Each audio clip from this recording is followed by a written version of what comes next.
going on, guys? And let's dive right in. Today, we are going to be talking about Cristiano Ronaldo, a guy who's lasted 20 years in one of the most physically demanding sports there is.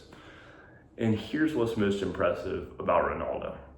It isn't the goals, it isn't the trophies, it isn't even that he's one of the greatest soccer players of all time. It's that he stayed there for so incredibly long. 20 years. There have been hundreds of unbelievably talented soccer players. Some were faster, some were more naturally gifted, and some probably had just as much potential. So why, after all this time, are we still talking about Ronaldo? I don't think it comes down to talent. I think it comes down to one very specific word and concept: discipline. Now, one of my favorite ideas is you don't perform at the level of your motivation, you perform at the level of your discipline.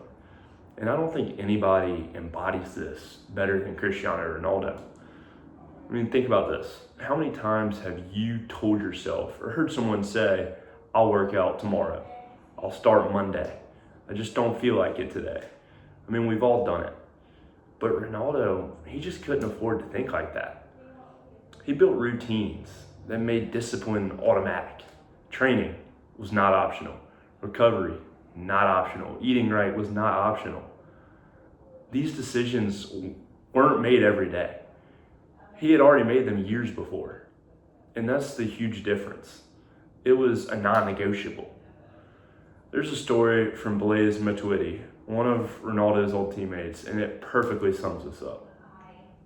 Juventus had just finished a match. This is Ronaldo's old team. And the team gets back around 2 o'clock in the morning. Everybody's exhausted. They just finished a whole soccer match and they plan to go to bed. Not Ronaldo. He actually was able to convince another teammate to join him in a recovery workout in the gym at 2 in the morning. Matuidi literally said he thought that Ronaldo was just insane, crazy. But to Ronaldo, he didn't think he was doing anything special. It's just his routine. There was no question, no negotiation. He just knew exactly what he had to do. He had to get this workout in.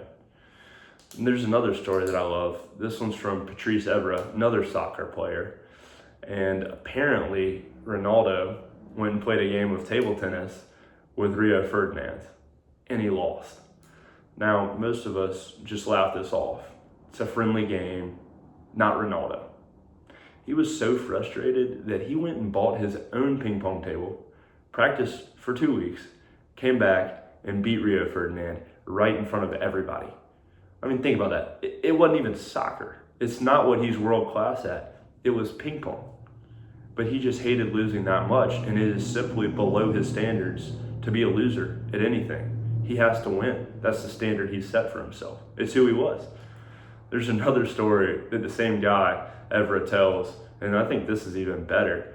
Evra gets invited over to Ronaldo's house for lunch. They're two good friends. And Evra's thinking, perfect, we'll eat, relax, maybe watch some TV. Instead, Ronaldo hands him a plate of chicken, salad, and water, plain as can be. Lunch finishes. Ronaldo goes and he grabs a soccer ball. Let's play.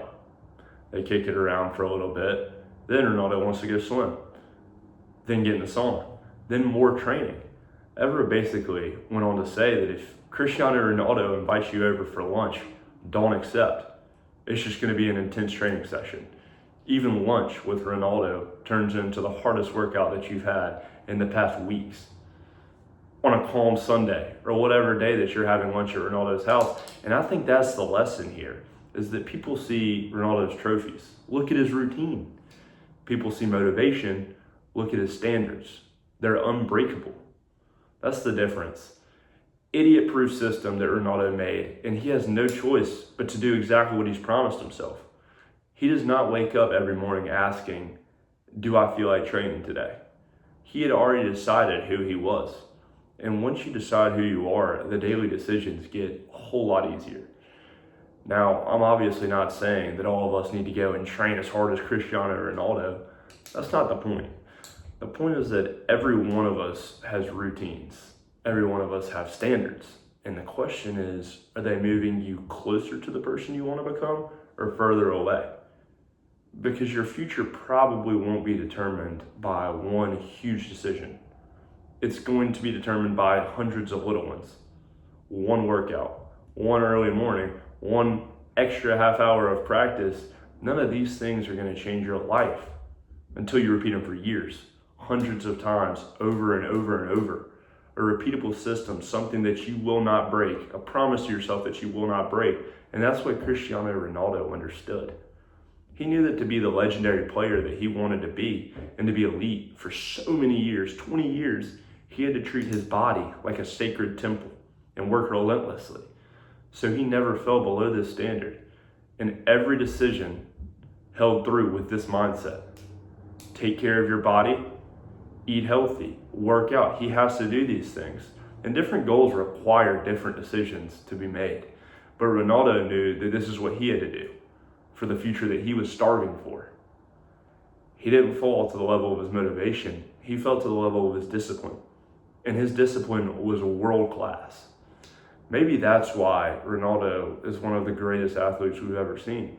Not because he was more motivated than everyone else, but because he built a life where motivation was not required for him to be the best.